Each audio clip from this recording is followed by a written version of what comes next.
এই দারুণ মজার গল্পটি উপভোগ করতে চাইলে এখনই লাইক কমেন্ট শেয়ার করুন।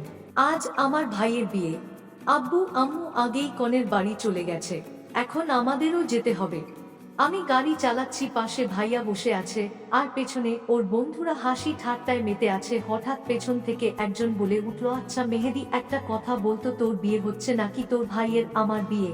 আমার ভাইয়ের হবে কেন? কেন হবে না? ওকে দেখলে বড় মনে হচ্ছে, আর তোকে দেখে তা যা বলেছিস। আসলে আমি বলেছি ওকে এই জামাকা পরতে।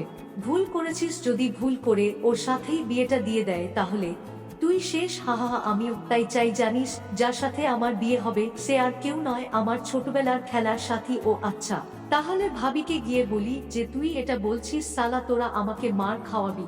আমি 100 শিওর। সবাই হাসতে হাসতে কথা বলতে বলতে গন্তব্যে পৌঁছে গেলাম। ভাইয়াকে কোথায় নিয়ে গেল জানি না, কিন্তু আমাকে রেখে চলে গেল। এখানে কেউ আমাকে চেনে না, তাই আশপাশটা ঘুরে দেখতে লাগলাম। ওহো, আপনাদের তো আমার পরিচয় দেওয়াই হয়নি।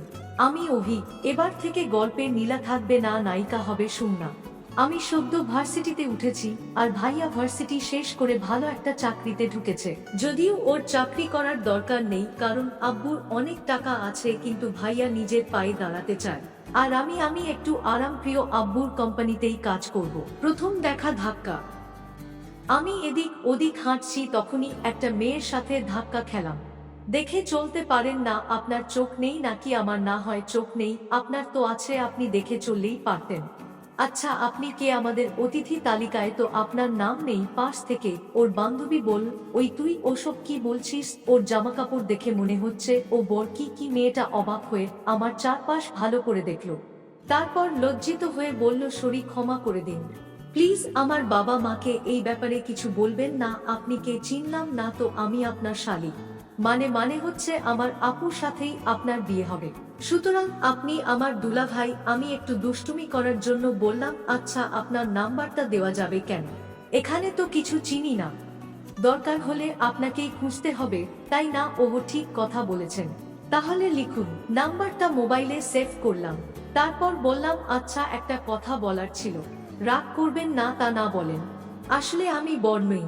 নেই, বর হচ্ছে আমার ভাইয়া। কি হুম, আরেকটা কথা, নাম্বারটা দেওয়ার জন্য ধন্যবাদ। আর হ্যাঁ, পেছনে তাকান, আপনার আপু আসছে। মেয়েটা দ্রুত পেছনে তাকাল, কিন্তু সেখানে কেউ নেই। সুযোগ বুঝে আমি সেখান থেকে হাওয়া। এই ছেলেটা খুব হট ছিল রে, মেয়েটার বান্ধবী বলল।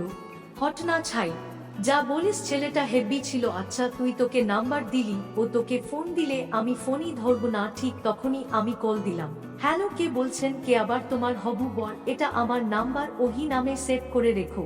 এখন রাখি, ভাইয়াকে খুঁজতে হবে। সাথে সাথে কল কেটে দিলাম, না হলে মেয়ে চিল্লিয়ে আমার কান শেষ করে দিত। শালির সাথে কেমিস্ট্রি। আমি ভাবির কাছে গেলাম, ভাবিকে পুরো ঘটনাটা বললাম, আর উনি তো হাসতে হাসতে শেষ। তুমি তো দারুণ দুষ্টু, কার দেবর দেখতে হবে না তা বুঝলাম, কিন্তু আমার বোনের পেছনে লাগার ইচ্ছা কেন? ভালো লেগেছে।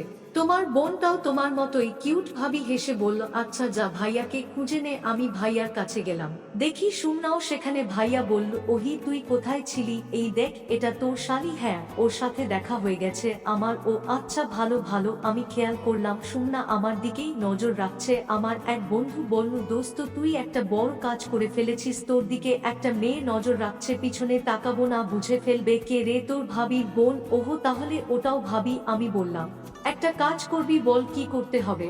আমাকে জড়িয়ে ধরে গালে একটা পাপ্পি দিবি। হাও, পারবো না প্লিজ। ঠিক আছে, কিন্তু একটা ফোন কিনে দিতে হবে। আচ্ছা দিন। আমার বান্ধবী আমাকে জড়িয়ে ধরে গালে একটা কিস দিল। সবাই হাসতে লাগলো, আর সুমনা দেখে রেগে ফায়ার হয়ে গেল। শেষ ধামাকা, বিয়ের কাজ শেষ। সবাই বাসায় চলে এলাম।